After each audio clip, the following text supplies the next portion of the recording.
ብጠቕላላ 9 ቆልዑ ብሓደ ግዜ ዝወለደት ኣዶ እያ። እዛ ሰበይቲ ጎስያሚ ትበሃል። ሓደ መዓልቲ ምስ በዓል ገዛኣ ናይ ጥንሲ ክትትል ክትገብር ናብ ሆስፒታል ኣብ ዝኸደትሉ ኣጋጣሚ እዩ ነይሩ ነዚ ዓለም ዘስደመመ ዜና ካብ ሓኻይም ዝሰምዐት። ሰላም ናይ ፓኖራማ ዜና ተኸታተልቲ፣ እዞም ሰብ ሓዳር ጎስያምን ተዋቦን ይበሃሉ። ኣብ ደቡብ ኣፍሪካ ጆሃንስበርግ ኣከባቢ ዝርከብ ስፍራ ናብርኦም ዝገበሩ እንትኾኑ ቅድሚዚ መንታ ቆልዑ ብምውላድ ናይ 2 ቆልዑ ወለዲ ኮይኖም እዮም። ናይ ተፈጥሮ ጉዳይ እሞ ጎስያሚ ንኻልኣይ ግዜ ብምጥናስ ክትትል ንምግባር ምስ በዓል ቤታ ናብ ሆስፒታል ኣቕንዑ። ሓኻይም ነዚ ዝገርም ኣጋጣሚ ቅድሚ ምንጋሮም እዞም ሰብ ሓዳር ፈጣሪ ሓደ ቆልዓ ከም ዝህቦም ምናልባት ከም ናይ መጀመርያ ማንታ እንተኾይኖም ድማ ገዲፈክ እየ ዝጠፍእ እናበለ በዓል ቤታ ይቕልድ ከም ዝነበረ ይገልጹ። ነገር ግን ጎስያሚ ካብቶም ሓኻይም ሰምዐቶ ውፅኢት ንሳ ከም ዝሓሰበቶ ሓደ ወይ ድማ 2 ዘይኮኑስ 8 ቆልዑ ኣብ ማህፀና ከም ዘለው እዩ ተነጊርዋ። በድሕሪኡ 8 ቆልዑ ኣብ ማህፀና ከም ዝተሸከመት ምስ ሰምዑ ንግዚኡ ደንጊጾም እኳ እንትኾኑ ነቲ ጉዳይ ብጸጋ ከም ምቕባል ወፃኢ ኣማራጺ ኣይነበሮምን እሞ እዞም ቆልዑ ናይ ፈጣሪ በረኸት ምዃኖም ብምእማን ብደስታ ምቕባል ከም ዝደልዩ ኣልገዝኣ ተናጊሩ እዩ። ጎስያሚ ግን 8 ቆልዑ ማህፀና ብኸመይ ምስትእንጋድ ከም ዝኸኣለ ሕቶ ዝፈጠረላ እኳ እንተኾነ እዚ ስጋእታ ድማ ንሓኻይም ከብራርሁላ እንትትሓትት ማህፀና ነቶም ቆልዑ ንምስትእንጋድ ናይ ምልጣጥ ፍልይ ዝበለ ተፈጥሮ ከም ዘለዎ ነጊሮማ እዩ። ነገር ግን ነዛ ናይ 37 ዓመት ኣዶ እዚ ጥንሲ ከም ናይ ቀደም ቀሊል ኣይነበረን። ኣብ ሰውነታ ውሽጢ ብዘጋጠማ ናይ ሆርሞን ምዝባዕ ምኽንያት ኣብ ጥንሲ ወቅቲ ዝኽሰት ናይ ሽኮር ሕማምን ካልኦት ከበድቲ ናይ ጥንሲ ሕማማትን ኣተኣናጊዳ ዝነበረት እንትኾን እዚ ንምቁፅጻርን እቶም ዝውለዱ ቆልዑ ክብደት ካብ መጠን ላዕሊ ከይውስኽ ንምግባር ናይ ኣመጋግባ ስርዓታ ጥንቃቐ ክግበር ስለ ዘለዎ እቶም ሓኻይም ዓብይ ክትትል ይገብሩላ ነይሮም። ጎስያሚ ዝገጠማ ኩነታት ንምቁቃም ከኽእላ ምእንቲ ስልካ ኣውፅያ ከምናታ ተመሳሳሊ ኩነታት ዝገጠመን ኣዶታት ታሪኽ ንምርኣይን ልምዲ ንምውሳድን እንተመኮረት እኳ ኣብ ዓለምና ውሽጢ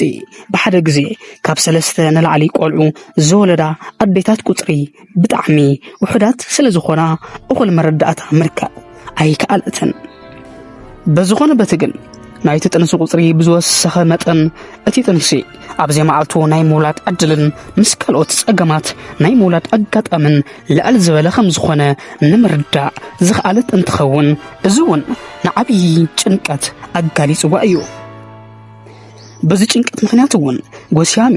ብዙሕ መዓልትታት ብዘይድቃስ ንምሕላፍ ተገዲዳ እያ። ምንም እኳ ንሕክምና ክትትል ሆስፒታል ኣብ እትኸደሉ ግዜ ንሳ ኾነት ኣብ ውሽጣ ዘለው ዕሸላት ኣብ ጽቡቕ ኩነታትን ጥዕናን ከም ዘለው ብሓኻይም እንተተነግራ እኳ ንሳ ግን ናይ ደቃ ፍጻመ ንምርኣይ ኣዝያ ዝተሃንጠየት እንትኸውን ቀስ በቐስ ግን እቲ ነገር ናይ ፈጣሪ ጸጋ ምዃኑ ኣሚና ብምቕባል ናይ ደቃ መዓልቲ ምምጻእ ብዝተረጋግአ መንፈስ ንኽትሕሉ እቶም ሓኻይም የሚኖማ እዮም። ኣብ መወዳእታ ኣብ መበል 29 ሰሙን ሕማም ሕርሲ ስለ ዝጀመራ ናብ ሆስፒታል ንምኻድ ተገደደት። እቲ ወቅቲ ናይ ኮቪድ ወቅቲ ስለ ዝነበረ በዓል ቤታ ኮነ ክሳብ ሆስፒታል ኢዳ ጨቢጥ ሒዛታ ዝነበረት ሓፍታ ናብቲ ሆስፒታል ከይኣቱ ዝተገበረ እንትኾን ዝኸደት ሆስፒታል እውን ስቲቭ ባይኮስ ተባሃለ ኣብ ፕሪቶሪያ ውሽጢ ዝርከብ እንትኾን ብዙሓት ከምኣ ዝኣመሰላ ልዕሊ 3 ቆልዑ ዝወለዳ ኣደታት ዘዋለደ ዓብዪ ሆስፒታል እዩ ነይሩ። ከም ናይ ኣውሮፓውያን ኣቆፃፅራ ሰነ 8 2021 ብርግጽ ተኣምር ብዝተባሃለ መልክዑ ጎስያሚ ኣቐዲሙ ከም ዝተነገራ 8 ቆልዑ ጥራሕ ዘይኮነስ ብጠቕላላ 10 ቆልዑ ከም ዝወለደት ተነገራ። ጎስያሚ ሰነ 7 ረፋድ እያ ናብ መዋልዳን ክፍሊ ተወሲዳ 4 ዶክተራትን 2 ነርስታትን ኣብ ዝተሳተፉሉ ናይ ምውላድ ከይዲ ንዖሙን ብዘደንግጽ ኩነታት 10 ቆልዑ ዝተገላገለት ፕሪቶሪያ ኒውስ ኣብ ዘውፅኦ ዜና ጎስያሚ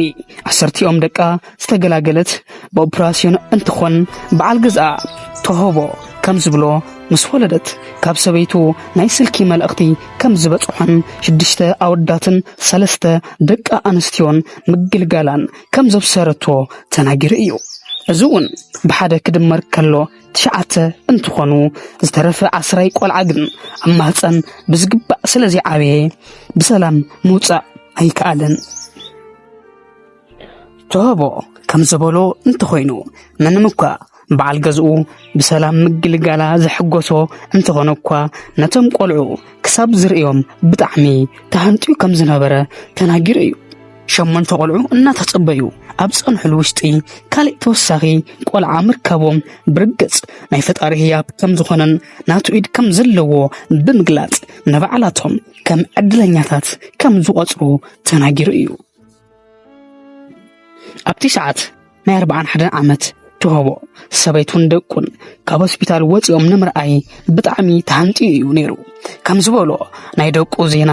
ብናይ ዓዱ ሚድያታት ምስ ተነገረ ኣብ ብዙሓት ማሕበራዊ ሚድያታት ቫይራል ዝወፁ እንትኾን እዚ ተኸቲሉ ብዙሕ ህያባትን ሓገዛትን ናብ ጎስያሚ ገዛ ክውሕዝ ጀመረ ቀስ በቀስ እውን እቲ ዜና ናብ ዓለም ለኸ ሚድያታት በፂሑ ኣብ ናይ ዓለም ለኸ ጂኒየስ ሪከርድ ውሽጢ ናይ ጎስያሚ ሽም ንምስፋር ምንቅስቃሳት ከም ዝጀመሩ ተሰሚዑ እዩ ናይ ፕሪቶሪያ ኒውስ ጋዜጠኛ ዝኾነ ፒስ ምዞም ሰብ ሓዳር ኣብ ሓደ ናይ ቤተ ክርስቲያን ኣገልግሎት እናገልገለ ከም ዝተፋለጦምን ጽቡቕ ርክብ ከም ዝመስረቱን ዝገለጸ እንትኾን ብዘረባ ድማ ጎስያሚ 8 ቆልዑ ምጥናሳ ሰሚዑ ነዞም ሰብ ሓዳር 2 ግዜ ኢንተርቪው ገይርዎም ከም ዝነበረ ተዛሪቡ እዩ ጎስያሚ ምስ ወለደት እውን በስልኪ መልእኽቲ 9 ቆልዑ ከም ዝተገላገለት ነጊራቶ ነዝውን ኣብ ዜና ጋዜጣ ውሽጢ ኣውፂዎ እዩ እቲ ዝገርም ክሳብ ሎሚ ናይ ዓለም ጂኒየስ ሪከርድ ዝሓዘቶ ኣዶ ድማ ሃሊማ ሲሲ እተባህለት ጓል 26 ዓመት ማልያዊት ኣዶ እንትትከውን ንሳውን ከምዚ በተመሳሳሊ 5 ደቂ ኣንስትዮን 4 ደቂ ተባዕትዮን ብምግልጋል ብጠቕላላ 9 ቆልዑ ብሓደ ግዜ ምውላድ ዝኽኣለት ካልእቲ ኣዶ እያ